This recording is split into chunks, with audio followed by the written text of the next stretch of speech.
حسین رضی الله عنه د شهادت او د عراق او د کوفې د شیعاګانو د لاسه په شهادت باندې ورسېدلو. نو اوس هغوی شیعاګان او روافض ماتمونه کوي د حسین رضی الله عنه د شهادت، ویرونه کوي، ژړاګانې کوي، د هغه په نوم باندې نظرونه کوي، ځانونه وژني، ځانونه وهي او دا چغې شروع کړي په محرم کې او په عاشورا کې چې وا حسین او وا شهادت حسین و کربلا او مصیبت او یا بالفضل او یا فلان.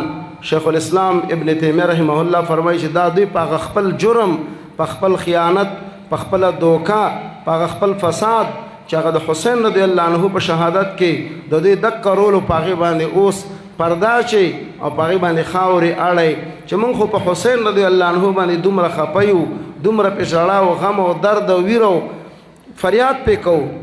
او رسول الله صلی الله علیه وسلم نه صحیح احادیث نقل دی په صحیح البخاری کې. رسول الله صلی الله علیه وسلم فرمایي څوک چې ایمان لري په الله او په ورځ وروستنۍ باندې، نو هغه دپاره جایزه نه ده چې په یو مړي باندې، په یو وفات شوي باندې، په یو شهید باندې او په یو وژل شوي باندې د 3 ورځو نه پورته زیات غم او ویر او فریاد او ژړا وکړي.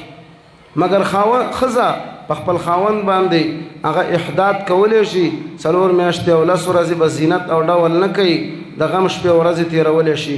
د نورو مؤمنانو مسلمانانو دپاره دا جایزه نه ده چې په مړي باندې د 3 ورځو نه پورته غمونه، فریادونه، ویرونه او ماتمونه وکړي.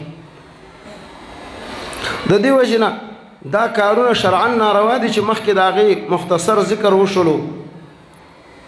دا فریادونه، دا غمونه، دا ژړاګانې، دا ماتمونه، دا د شهادت د حسین رضی الله عنه د شهادت قصې بیانول او هغه ته چغې وال، د هغه په نوم باندې نظرونه او شکرانې کول، د هغه په نوم باندې صدقې کول، شربتونه تقسیمول او دارنګه سبیل لګول. دا شربتونه او دا سبیل لګول دا دوی دې دپاره کوي چې حسین رضی الله عنه په تنده کې شهید شوی و، تږی شو، اوبه یې غوښتې، چا ورته اوبه ورنه کړې، نو په تنده کې شهید شوی دی. نو موږ دلته شربتونه تقسیمو او د اوبو سبیلونه لګو، نو دا اوبه هلته ورته رسیږي او تنده ماتیږي. دا اوس هغه خبرې دي چې عقل او نقل یې نه مني. یوازې د محرم په میاشته کې دا شربتونه او اوبه ورته ورسیږي او په دې خاصو ورځو کې ورته رسیږي. په نورو ورځو باندې بیا تاسو د دې هېڅ قصه او غم کې نه یې.